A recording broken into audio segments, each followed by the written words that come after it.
está fundamentado en lo que representa esa mesa. Esa mesa representa el sacrificio de Cristo en la cruz, pero también representa la esperanza de su venida. Y hoy día vamos a compartir esta cena pensando en eso, pensando en... Yo no sé cuántas veces tú has sentido que no tienes valor. ¿Cuántas veces te has sentido que no tienes valor en tu vida? O que no le encuentras propósito a tu vida. Yo creo que muchos nos hemos sentido así, muchas veces. Que no tengo valor, que no sirvo para nada. Pero déjame decirte, uno conoce el valor de las cosas por cuanto es el precio que se paga por ellas. Déjame decirte que tú eres tan valioso para Jesús que Él pagó un precio muy alto. Pagó precio de sangre por ti. Así que cuando pienses que no tienes valor, recuerda esto. Para Dios tienes mucho valor porque Él estuvo dispuesto a dar su vida por ti. Y eso nos da pie para poder cimentar todo lo que queremos hacer como iglesia. ¿Están de acuerdo conmigo en eso, no? ¿Sí? Eso es clave. No podemos sacar de nuestra mente y de nuestro corazón lo que significó ese sacrificio en la cruz. No tan solo por el hecho de que hubiera sido crucificado, sino que también resucitó. Y esperamos su segunda venida. Esa es nuestra esperanza, esa es nuestra motivación. Si no creemos en eso, estamos haciendo cualquier cosa. Hoy día quiero compartir el domingo pasado estuve compartiendo, ¿se acuerdan de la unanimidad de la iglesia? Pero recuerda que aún siendo distintos, encajamos en este gran mosaico de Dios. Y esto es tan importante lograr entenderlo, porque cuando hablamos de la cena del Señor, estamos hablando del cuerpo de Cristo, este concepto. Y nosotros somos el cuerpo de Cristo, la iglesia es el cuerpo de Cristo. Y veíamos el domingo pasado que aún siendo tan distintos, encajamos en este gran mosaico que está haciendo Dios. Entonces aquí tenemos un valor, independiente de la forma que tengamos, porque sumados formamos este gran mosaico. Entonces, compartía yo que Dios se mueve en medio de la unanimidad, cuando estamos unánimes. ¿Se acuerdan? Eso compartí. Y hoy día quiero profundizar, como les dije el domingo pasado, un poco más en esto, que tiene que ver un poco con... Si me puedes poner la...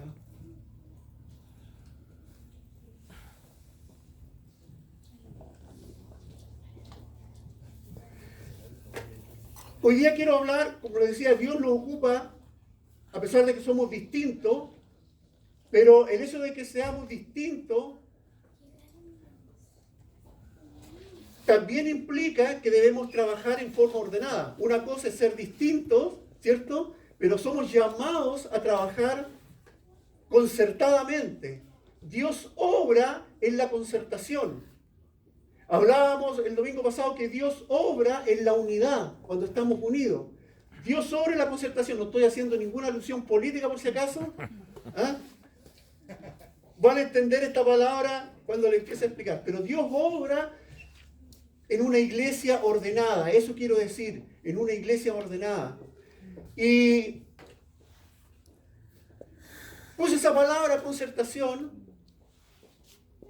entendiendo este concepto de concierto. La mayoría de aquí, o gran parte, somos músicos. Pero para los que no, les quiero que entendamos este concepto. Una gran orquesta se caracteriza por la suma de las individualidades. Y en una orquesta hay un orden cómo están ubicados los instrumentos. Están ordenados por familia. Están las cuerdas, están los metales, están las maderas y está la percusión. Tiene toda una estructura. Ahora, el éxito de una orquesta consiste o es indispensable que tenga músicos experimentados. Pero también estos músicos no tan solamente tienen que ser virtuosos en su ejecución, sino que tienen que estar atentos a la batuta del director. Para quienes saben, para quienes leemos música, en la música hay muchos símbolos, y hay un símbolo que a los músicos no nos gusta mucho, que es el silencio. ¿Ah? También hay un símbolo en la partitura que indica silencio. Y quizás muchas veces al escuchar en una gran obra musical a un solo instrumento, le perdemos el sentido a todo el contexto, porque en parte toca, en parte no toca, en parte acentúa, en parte es más tenue, pero cuando escuchamos el conjunto nos damos cuenta de este gran concierto. Por eso que usé esa palabra concertación, con este concepto de concierto. Entonces,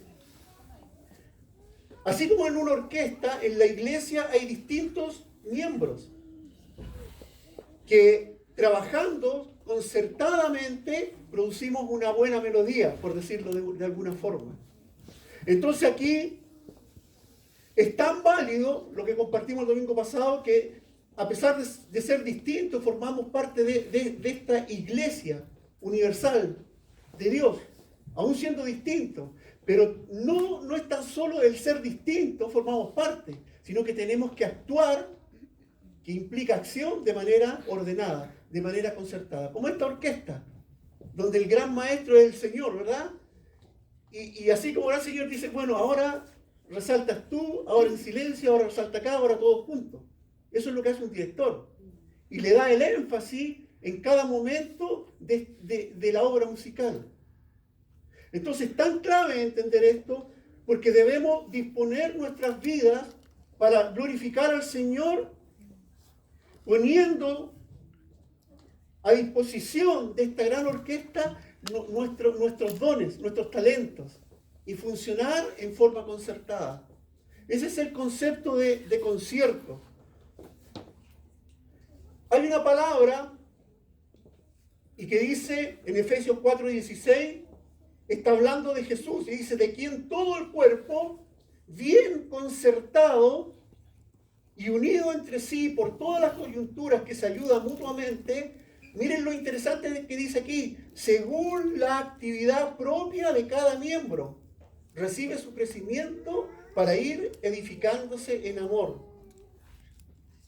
Logramos entender esto bajo este concepto. Dice aquí que de quien todo el cuerpo, está hablando de Jesús, y nosotros somos su cuerpo. Dice, bien concertado y unido entre sí por todas las coyunturas que se ayudan mutuamente, según la actividad propia de cada miembro, recibe su crecimiento para ir edificándose. El cuerpo de Cristo necesita trabajar concertadamente.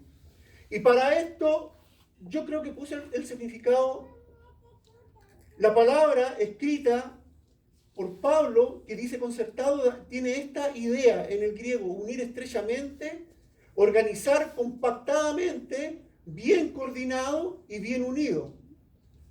Este es el concepto de esta palabra concertado. Como iglesia, lo decíamos, lo compartíamos el domingo pasado, como iglesia, el propósito nuestro es demostrar visiblemente a nuestro Dios invisible a través de nuestras obras. Mostrar el amor de Dios, mostrar la misericordia de Dios en forma visible, coordinada y ordenadamente. Cada miembro cumpliendo con su función. Hay varios conceptos y quiero tomarme un poco este tiempo para que podamos entender el contexto de lo que vamos a hacer ahora. Hay otro concepto que es muy utilizado y este concepto de la gracia. Gracia está definido como una influencia divina sobre el corazón y su reflejo en la vida. Dos conceptos importantes. Es una influencia divina en nuestro corazón y su reflejo en la vida. ¿Se entiende, verdad? El concepto. Recibimos de Dios para reflejarlo a través de nuestra vida. Ese es el propósito de nosotros como iglesia. La gracia no es solamente un don inmerecido, no es solamente algo que Dios nos ha dado y que no lo merecemos. No es solamente eso, sino que también es el elemento que opera a través de nuestras vidas para manifestar a Dios en medio nuestro. Es lo que dice ahí, este concepto de gracia. Es un regalo de Dios, es algo inmerecido, pero también tiene que reflejar, esa gracia en nosotros tiene que ser reflejada a los demás. ¿Me están siguiendo, no? Sí, o... Ya. Entonces, a través de la gracia recibimos distintas funciones dentro del cuerpo. Y las recibimos de Dios. Es tan importante entender esto porque ya sean, no sé, dones, ministerio y todo, tenemos que entender que es un regalo de Dios que no depende de nuestras capacidades. Pablo habla de un concepto cuando toman la cena y le dice a los corintios que cuando lo tomen tienen que discernir el cuerpo de Cristo. Tienen que darse cuenta qué es lo que es el cuerpo de Cristo, hablando de la iglesia. Y él escribe, bueno, en Efesios también, en estos pasajes, él escribe que él instituyó algunos ministerios, habla de apóstoles, maestros y todo, dice, para perfeccionar a los santos para la obra del ministerio. Él, si nos ha dado, si te ha dado algo, es con un propósito. Es para que la iglesia crezca, para que seamos perfeccionados y podamos ir avanzando. Amén, tan serios hoy día. ¿Sí? Deberíamos estar alegres porque pasamos agosto algunos, ¿verdad? Ajá. Pero están serios hoy día. Entonces, el Espíritu Santo nos da dones y nos exhorta a que los demostremos, a que expongamos el amor que Él ha derramado en nosotros. Es muy importante entender esto. Y hay un pasaje, en realidad todo el capítulo 4 de Efesios habla de este concepto de cuerpo. Y termina hablando de que Dios instituyó a algunos apóstoles, maestros, ¿cierto? Dice, para perfeccionar a los santos para la obra del ministerio. Dice, de tal manera que ya no andemos como niños fluctuantes, llevados por cualquier doctrina, sino que sepamos quiénes somos y qué parte formamos de este cuerpo armonioso que es la iglesia. Entonces, es clave entender esto. Y Pablo le escribe a los Efesios, en el capítulo 4, y les dice, yo pues preso en el Señor, os ruego que andéis como es digno de la vocación con que fuisteis llamados. Que andéis como es digno de la vocación con que fuisteis llamados. Con toda humildad y mansedumbre, soportando con paciencia los unos a los otros en amor, solícitos en guardar la unidad del Espíritu en el vínculo de la paz. Un cuerpo, un espíritu, como fuisteis también llamados en una misma esperanza de vuestra vocación. Un Señor, una fe, un bautismo, un Dios y Padre de todos, el cual es sobre todos y por todos y en todos. Pero a cada uno de nosotros fue dada la gracia conforme a la medida del don de Cristo. ¿Logran entender lo que está diciendo? Habla, es un poco lo que compartíamos el domingo pasado, habla de estar unánimes, habla de unidad. Dice un cuerpo, un espíritu, un Señor, una fe, un bautismo, eso se llama estar unánimes, unanimidad. En un Señor, en una fe, llamados en una misma vocación, pero esto es muy importante. Dice, pero a cada uno de nosotros fue dada la gracia conforme a la medida del don de Cristo. A cada uno de nosotros Dios nos ha dado algo. Y déjame decirte, eres responsable por lo que Dios te ha dado. Cada uno de nosotros tiene dones, tiene talento y somos responsables por lo que Dios nos ha dado. ¿Sí? Hemos recibido esto de gracia y dice la Escritura, debemos darlo por gracia. Lo que hemos recibido de Dios tenemos que expresarlo al mundo. Es la única forma que el mundo pueda ver las obras visiblemente a través de nosotros de este Dios amoroso. e invisible. ¿Me están siguiendo, verdad? Ya, miren, yo quiero aquí ver algunos conceptos que podemos sacar mucho, pero yo tomé los primeros 7 versículos de este capítulo y podemos sacar mucha enseñanza de acuerdo a lo que hemos estado aprendiendo. Hablaba de este concepto con toda humildad y mansedumbre, soportándonos con paciencia los unos a los otros. Este concepto de soportándonos me da la idea a mí de reconocer nuestras diferencias, pero aún así caminar concertadamente. ¿Sí? ¿Verdad? Eso está diciendo ahí, con humildad y mansedumbre, soportándonos o aceptándonos con paciencia los unos a los otros en amor. Es como cuando yo les decía el domingo pasado, es cuando miramos el mosaico. Si tú miras un mosaico de cerca, ves puras irregularidades, porque ninguna de las piezas son iguales. Pero cuando tú te alejas y miras el contexto completo, ves lo que Dios está haciendo. Entonces muchas veces nos miramos unos a otros y nos vemos, somos tan distintos. Pero tenemos que ver lo que Dios está haciendo en medio nuestro. A pesar de que somos distintos, Él nos demanda que con humildad y mansedumbre nos soportemos, reconozcamos nuestros dones, reconozcamos lo que Dios está haciendo en cada uno, con paciencia los unos a los otros en amor. ¿Sí? Es clave esto, ¿saben? Porque, insisto, nosotros no somos una organización, somos un organismo vivo, compuesto por personas, que pensamos que tenemos gustos a veces distintos, pero solamente hay una cosa que nos puede unir, lo que dice ahí, un bautismo, una fe, un Señor. A mí me gusta mucho esta imagen del pastor, no sé cuántas veces se le ha dicho, la voy a decir de nuevo. La Escritura dice que las ovejas escuchan la voz del buen pastor y lo siguen. La única manera que podamos caminar enfilados en un propósito es que cada uno de nosotros esté escuchando la voz del buen pastor. Podemos ponernos de acuerdo humanamente en muchas cosas, pero si no escuchamos la voz del buen pastor, vamos a ir cada uno para su lado. Una fe, un bautismo, un Señor. Eso es lo que está escribiéndoles Pablo ahí. Otra cosa, dentro de este mismo pasaje, la diversidad. Dice, con toda humildad y mansedumbre, soportando con paciencia los unos a los otros en amor. Con diligencia. Cuando habla de diligencia, habla de 3 cosas. Usted lo puede mirar en el pasaje. Dice, solícitos en guardar la unidad del Espíritu en el vínculo de la paz. Ese solícitos da la idea de diligencia. Tenemos que ser diligentes en guardar la unidad del Espíritu en el vínculo de la paz. Hay que ser diligentes en guardar esto.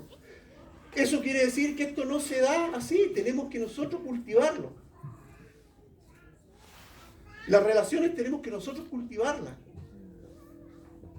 Si nos demanda ser diligentes y a soportarnos, es porque somos distintos y en algún momento vamos a tener, no sé, diferentes puntos de vista. Pero la única forma es hacerlo así. Diligentes, solícitos en guardar la unidad del Espíritu en el vínculo de la paz. Ahora, esto que estoy hablando no significa que es algo que tienen que asumir algunos solamente, es una responsabilidad de todos. Debemos ser diligentes, todos, en cuidar esto. La diligencia también habla de un cuerpo, dice, un cuerpo, un espíritu, como fuisteis también llamados, en una misma esperanza de vuestra vocación. Está hablando de un cuerpo, y todos sabemos que un cuerpo, para funcionar, tiene que recibir órdenes de la cabeza. La iglesia, la cabeza es Cristo. Si una cabeza no da órdenes coordinadas, estamos mal. Imagínense que nuestro cerebro diera instrucciones distintas a la pierna derecha y a la pierna izquierda, no iríamos a ningún lado. ¿O sí?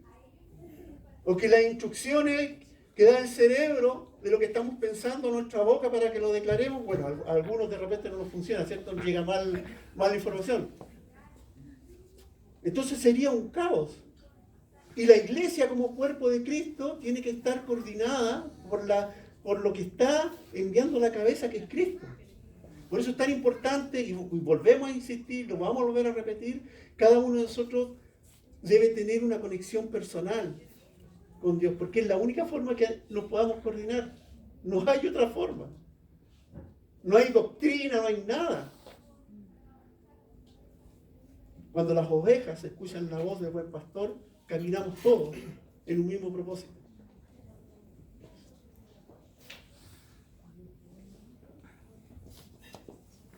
Sigue hablando una fe, un bautismo, un cuerpo, ¿cierto? Un espíritu, como fuisteis también llamados, en una misma esperanza de vuestra vocación, un Señor, una fe y un bautismo. Aquí es tan importante la fe, porque la fe es la obediencia a la voluntad de Dios, revelada en su palabra.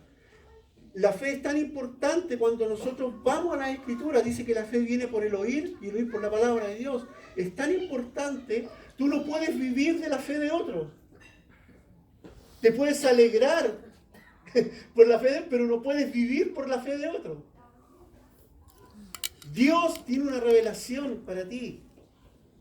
Y la palabra de Dios, que nuestra regla de conducta, de vida, debe estar grabada en tu corazón. No hay otra forma. Una fe que viene por la palabra y un bautismo. Cuando hablamos de bautismo, es este concepto que nosotros voluntariamente entregamos todos nuestros derechos al Señor. Le pusimos toda nuestra vida a su disposición. Hemos muerto con Él y hemos resucitado con Él.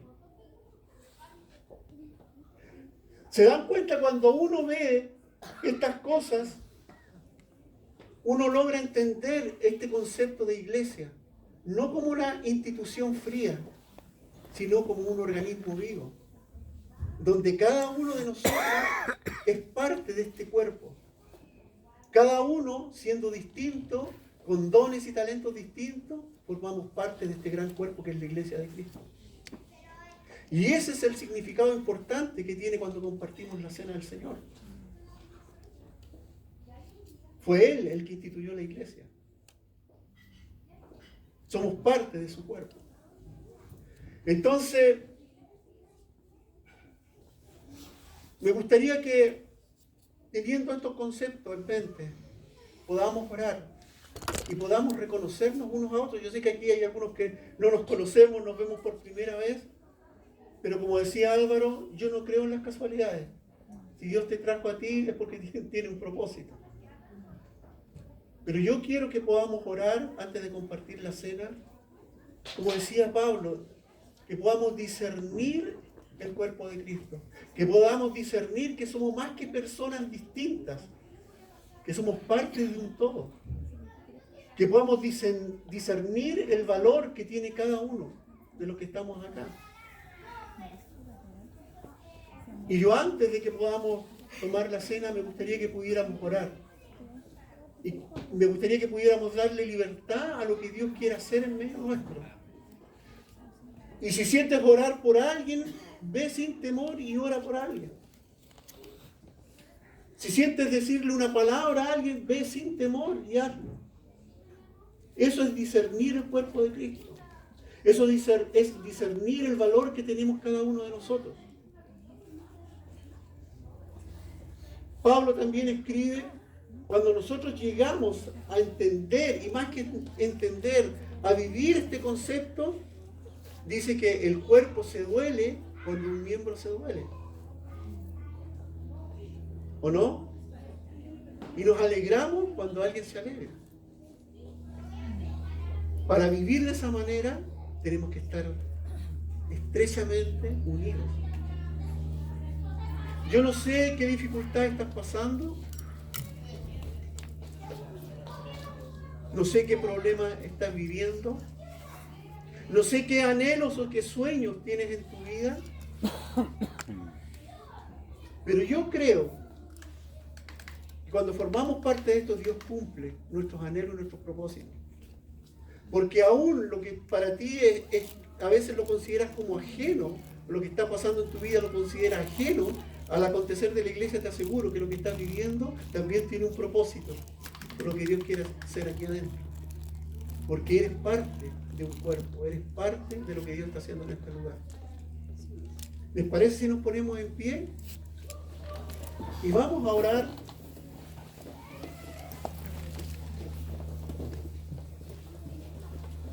Y quiero que ahí, si quieres, cierra tus ojos, si quieres estar un momento quieto. Si sientes orar por alguien, hazlo con toda libertad. Yo hoy día he compartido menos tiempo para que tengamos la libertad de poder orar unos por otros. Así que con toda libertad. Amén. Señor, te damos gracias por este tiempo. Dios mío, queremos hacer realidad en este lugar, en este tiempo, Señor, tus promesas y tus palabras que has declarado sobre nuestras vidas, Señor, nuestras vidas como iglesia. Y no hablo solamente de esta congregación, sino de la iglesia universal, Señor. A todos los que tú has llamado, a todos los que te han aceptado, Señor, a ti como Rey, Señor, de sus vidas. Señor, oro para que tu Espíritu Santo venga ahora. Ven, Espíritu Santo, en medio nuestro. Dios mío, queremos discernir tu cuerpo, Señor. Quiero reconocer a quienes están aquí, Señor, como parte de tu cuerpo, Señor. Distintos pero unánimes. Distintos pero con un propósito, Señor. Ven, Espíritu Santo. Ora ahí en tu corazón. Si tienes alguna necesidad, declárala.